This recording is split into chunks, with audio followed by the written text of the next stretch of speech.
हम परमेश्वर का धन्यवाद करते हैं। आज के इस 8वें अध्याय के जो उत्पत्ति 8 अध्याय में हम पहुंचे हैं, परमेश्वर कैसे हमें इस उत्पत्ति से प्रकाशित वाक्य तक हमें लेकर चल रहा है। मैं विश्वास करती हूँ परमेश्वर हर दिन हमें हर अध्याय से हमें अद्भुत और प्रकाशन देगा, अद्भुत बातें सिखाएगा। सच में आज हमने 8वें अध्याय से सीखा जैसे जल प्रलय का क्या हो गया, इसमें अंत हो गया। 8वें अध्याय में आते हुए हम 7 अध्याय में हमने कल सीखा था कि 7 अध्याय में जैसे बहुत सारी बाढ़ आई, जल भर गया, पृथ्वी पर के सारे जीव जंतु पेड़ पौधे सब मनुष्य क्या हो गए, नष्ट हो गए।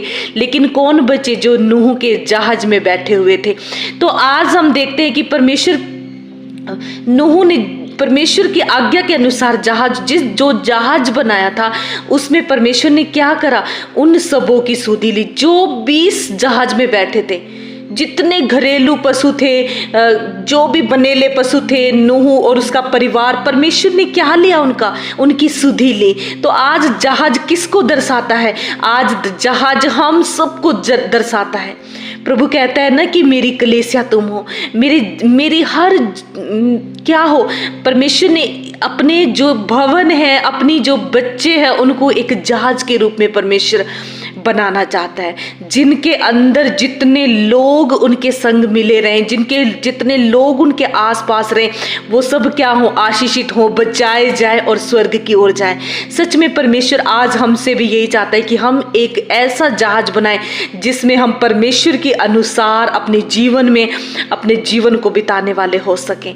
प्रभु आज सच में, और उन सबों की आज जितने भी प्रभु के लोग हैं, कितना आज दुनिया में हम देखते हैं कितनी महामारी आई, कितने लोगों को बुरे हाल है, कोई कुछ भी लोग करे हैं, नशों में है, बीमारियों में है, कर्जों में है।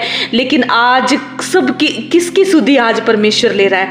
जो परमेश्वर के सच्चे और धर्म पर चलने वाले लोग, आज परमेश्वर उनकी सुधि ले रहा है। जो परमेश्वर के जहाज में बैठे हैं, जो परमेश्वर के पंखों तले हैं, आज परमेश्वर उनकी क्या ले रहा है? सुधि ले रहा है, क्योंकि वो प्रभु के बताए हुए मार्ग पर चल रहे हैं। और परमेश्वर ने पृथ्वी पर जैसे पवन बहाई, क्या किया? जितनी बाढ़ और जितनी जल उत्पन्न हो रखा था, जितना भी हुआ उसको क्या कर दिया परमेश्वर? एक पवन के साथ, एक हवा के साथ, झोंके के साथ सब कुछ परमेश्वर क्या कर रहा है? उसको समाप्त कर रहा है।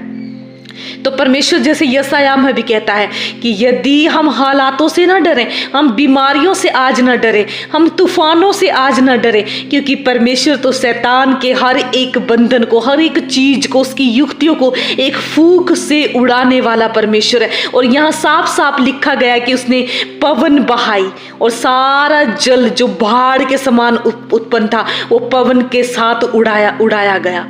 वो एक हवा, एक फूंक के साथ परमेश्वर उसको क्या कर रहा है? घटने दे रहा है। और आज हम किसी चीज से ना घबराएं, क्योंकि हमारे अंदर जो है वो संसार में रहने वाले से बहुत बड़ा है। वो शैतान को एक फूंक से उड़ाने वाला परमेश्वर है। और दूसरे में हम सीखते कि गहरे समुद्र के सोते आकाश की झरोके बंद हो गए।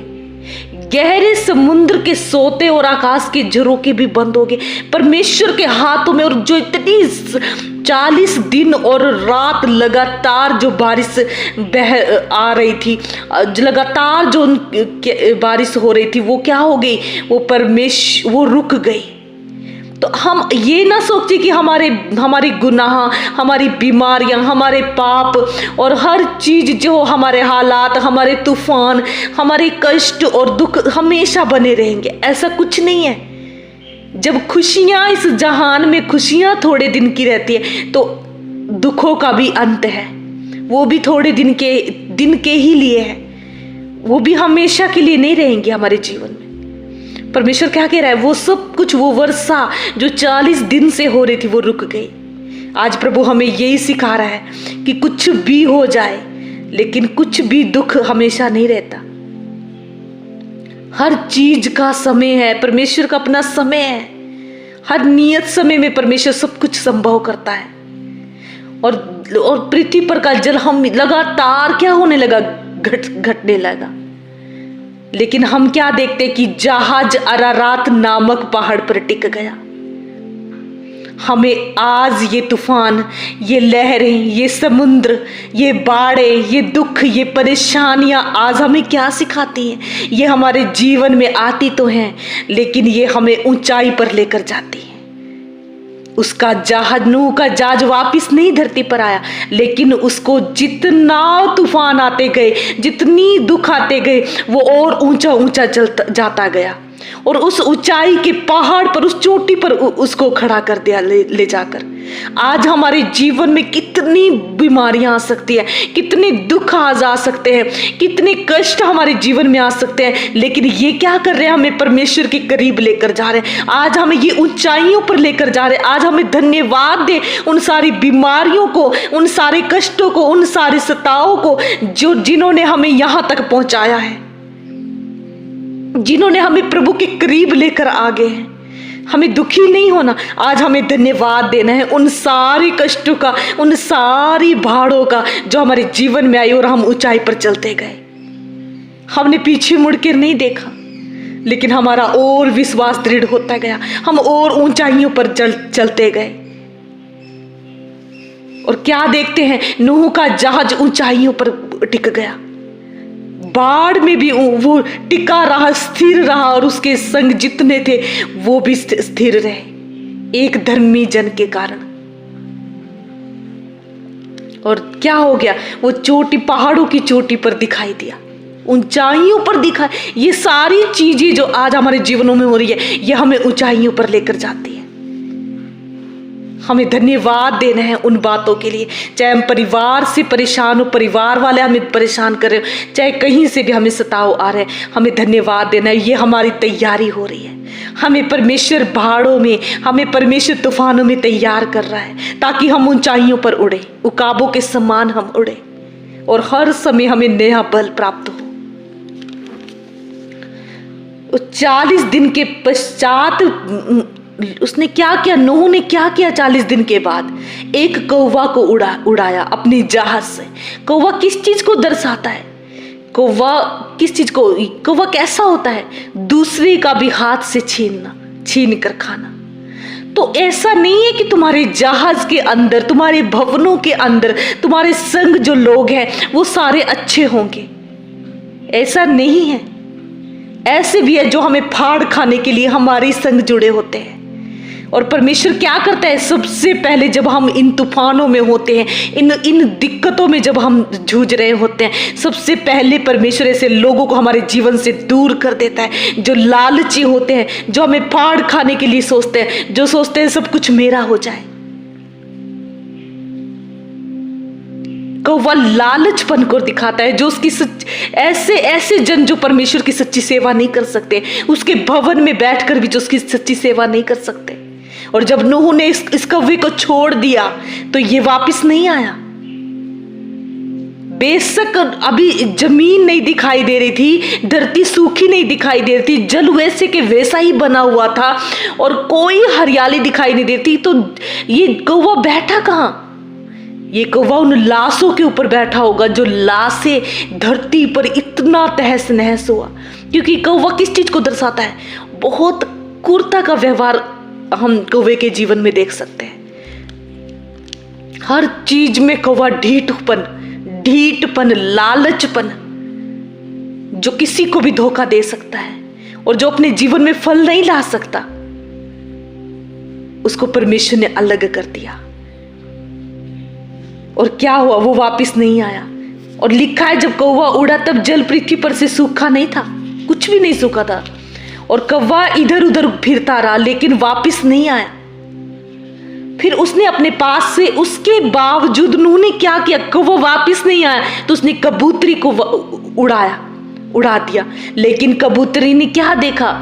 कबूतरी एक स्वच्छ जीवन को दर्शाता है, पवित्र जीवन को दर्शाता है, जो किसी को धोखा नहीं दे सकता, और कहीं जाता है, कुछ भी करता है तो वो उसका जीवन कैसा फलवंत होता है। लेकिन उसको कुछ भी दिखाई नहीं दिया और वो वापस आ गई। उसने देखा भूमि पर से कोई जल घटा ही नहीं था। इस कबूतरी की पैर टिकने की, स्थिर रहने की कोई जगह ही नहीं थी, और ये जहाज में फिर से लौट आई। एक अच्छे और पवित्र जन की यही पहचान होती है कि वो सबों के साथ विश्वास योग्य रहता है, वो किसी को धोखा नहीं देता, वो लालचपन नहीं करता।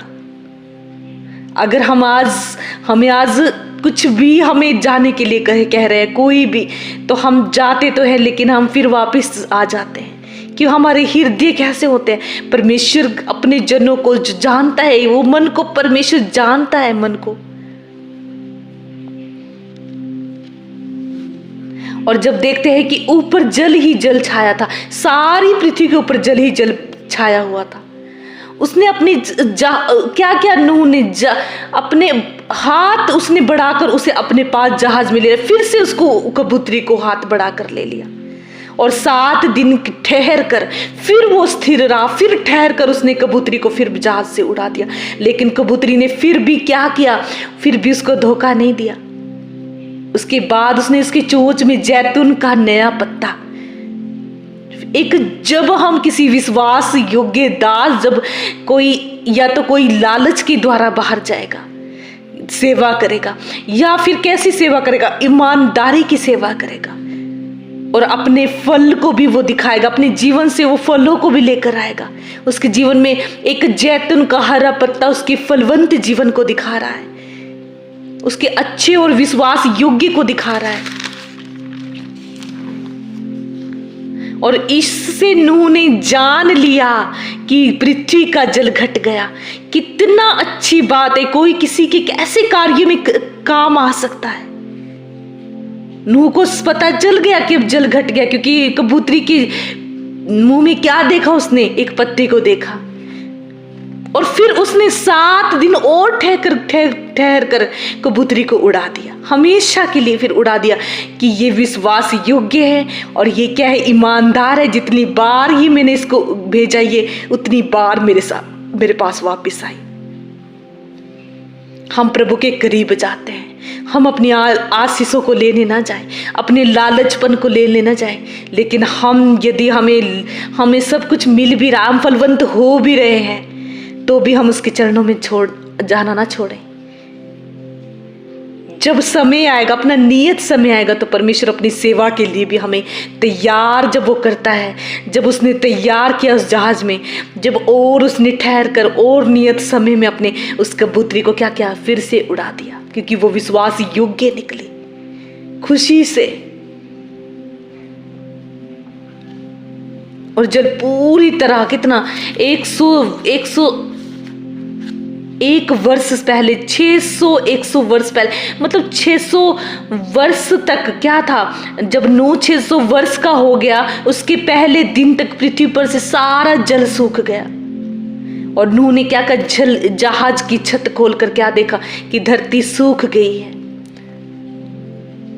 और पूरी तरह धरती सूख गई। तब परमेश्वर नूह ने क्या किया, सब कुछ जितने भी वो नूह वहां पर अंदर थे, उसकी बहुएं थी, पत्नी थी, बच्चे जहाज में थे, वो सब कुछ, जितने पक्षी पशु सब भांति भांति रेंगने वाले जंतु क्या थे, वो सब कुछ सब निकल कर बाहर आ गए।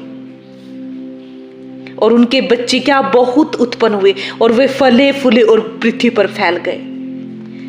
जब हम परमेश्वर के जहाज में, परमेश्वर की साथ हम आज तैयारी में हैं, तो एक दिन जरूर आएगा जब परमेश्वर अपने बच्चों को गुप्त की तैयारी वो अवर्ड में देगा। दूसरे वो हमारा अवर्ड दुनिया के सामने हमें दिखाएगा। यही नहीं है कि वो अपने बच्चों को गुप्त, कितने ऐसे दास हैं जो आज कलीसियाओं में तैयार हो रहे हैं, लेकिन कोई दास विश्वास योग्य है जो अपने बच्चों को, अपने लोगों को ये चाहता है, जो विश्वास योग्य होता है कि अब इनके ये तैयार हो चुके हैं, ये अपनी कलीसियाओं को लिए, अपनी सेवकाई के लिए तैयार हो चुके हैं और उनको बाहर जाने के लिए अनुमति देते हैं। बहुत ऐसे दास हैं जो तैयार करते हैं अपने लोगों को, परमेश्वर के लोगों को, परमेश्वर की सेवा के लिए। और क्या होगी, वो धरती पर जाकर फले फूले और बहुत सफल लेकर आए। आज परमेश्वर हमारे सुखी जीवन से आज हमें तैयार कर रहे हैं वो इस गुप्त स्थानों में, लेकिन एक दिन जरूर आएगा प्रियो, जब हमें परमेश्वर दुनिया के सामने अवर्ड देगा, दुनिया के सामने वो लेकर जाएगा। हम निराश ना हो, घबराए ना, कोई भी विपत्ति हमारा कुछ भी नहीं बिगाड़ सकती। आज हमारी तैयारी हमें उस ऊंची पहाड़ी पर लेकर जाएगी, और जब हम तैयार हो चुके होंगे तो हमारे लिए वो द्वार भी खुल जाएंगे, जैसे ये जहाज का द्वार खुला। जब हमारी तैयारी पूरी हो जाएगी हमारे लिए वो द्वार भी खुल जाएंगे जो आज तक कभी ना खुले होंगे, और हम ऐसे फले फूलेंगे कि हम ही नहीं लेकिन दुनिया भर के लिए आशीष का कारण ठहरेंगे। सब जाति जाति के सब लोग जीव जंतु जहाज से निकल गए, उनके लिए परमेश्वर ने एक ऐसा उत्तम द्वार खोल दिया। और जब हम देखते हैं वो द्वार जब खुला तो क्या किया, नूह ने सबसे पहले परमेश्वर की वेदी बनाई। हमें अपने जीवन में इस तैयारी तो हमें करनी है, लेकिन हमें अपने जीवन में परमेश्वर की वेदी आज चाहिए। यदि आज परमेश्वर की वेदी हमारे घरों में है, यदि आज भी हमारे जीवन में आत्मा जल रही है, बुझ नहीं रही है, परमेश्वर हमारे जीवन से जलती हुई आत्मा चाहता है, जलती हुई दीपक चाहता है, जहां परमेश्वर की वेदी दिन रात जलती रहे, उसकी आवाज़ हम सुन सकें, उसके समीप हम बैठ सकें, उससे हम दुहाई कर सकें, उसकी हम निरंतर सेवा कर सकें उसकी वेदी पर बैठकर। परमेश्वर नूह ने क्या क्या जहाज से निकलकर वेदी परमेश्वर की बनाई। आज हमें भी प्रभु कह रहा है अपने अपने घरों में जहाँ भी तुम कहीं बैठे हो, अपने हर जगह अपने जीवन में अब परमेश्वर की वेदी बन जाओ। ऐसी वेदी जिसमें आग हमेशा प्रज्वलित रहे, जिसमें शैतान का कोई अधिकार ना हो, जिसमें किसी का भी कोई हक ना हो, लेकिन सिर्फ और सिर्फ परमेश्वर की ही बात हो। हम जहां कहीं भी बैठे हैं, हम अपने जीवन में प्रभु की वेदी को बनाना है, जो वेदी कभी भी ना टूटे। हर दिन हम उस वेदी पर बैठे, हर दिन हम परमेश्वर के साथ बैठे, अपने संबंध को प्रभु के साथ गहरा करें। नूह ने अपने संबंध को परमेश्वर के साथ बनाए रखा। यही कारण है कि वो वेदी भी बना सका, जिसमें वो अपनी पवित्र होम बलि को चढ़ा सका। आज जो सुगंध, सुखदायक सुगंध परमेश्वर को चढ़ा सका। आज हमें अपने जीवन से ऐसा जीवन नूह ने जिया और ऐसा वेदी परमेश्वर की बनाई, ऐसी सुगंध द्रव्य उसने परमेश्वर को चढ़ाई। जो परमेश्वर ने क्या किया, इतना प्रसन्न नूह के जीवन को देखकर परमेश्वर हो गया कि उसने क्या कहा कि मैं आज के बाद धरती को श्राप ना दूंगा, पूरा नहीं मिटाऊंगा, मैं पूरी समाप्त नहीं करूंगा। लेकिन क्या होता है, परमेश्वर क्या कहते, बेशक मनुष्य बचपन से ही उसके हृदय में बुराइयां चलती रहेंगी, बुराई के साथ वो जीवन अपना चलाएगा, लेकिन फिर भी मैं उनको श्राप नहीं दूंगा। जैसा मैंने अब मारा वैसा मैं उनको नहीं मारूंगा लेकिन अब से क्या होगा, अब से पृथ्वी बनी रहेगी। सब जगह क्या होगा, ठंड होगी, तपन होगी, धूप काल, शीतकाल, दिन रात निरंतर ऐसे चलते रहेंगे। परमेश्वर ने नूह के जीवन से इतना प्रसन्न हुआ, ऐसे प्रसन्न जीवन परमेश्वर हमसे चाहता है, जहां आज हम अपने लिए नहीं, लोगों के लिए भी आशीष का कारण बने, लोगों के लिए फलवत, परमेश्वर के लिए दासों को तैयार करें, परमेश्वर के लिए ऐसे पवित्र जनों को हमारे जीवन से तैयार चाहता है प्रभु जी, जो फलवंत हो, फल लेकर आए। ऐसा जीवन प्रभु हमें चाहता है और हमारे द्वारा भी ऐसा चाहता है। जहाँ परमेश्वर हमारे जीवन से चाहता है हम परमेश्वर की जलती हुई वेदी बने, हम जलती हुई परमेश्वर की प्रज्वलित आत्मा बने, वो जलते हुए दीपक बने जो लोगों को भी जलाने का कार्य करें। जहाँ निरंतर आग परमेश्वर की उतरे, जहाँ सामर्थ्य और बड़े बड़े काम परमेश्वर के हों, और जहाँ परमेश्वर हमारे जीवन से प्रसन्न होकर आज हमें भी प्रभु कह सके कि मैं तुम्हें और तुम्हारे पूरे घराने को और तुम्हारे संग जितने भी जन जुड़े हैं, मैं उनको फिर कभी श्राप ना दूंगा लेकिन आशीषित करूंगा।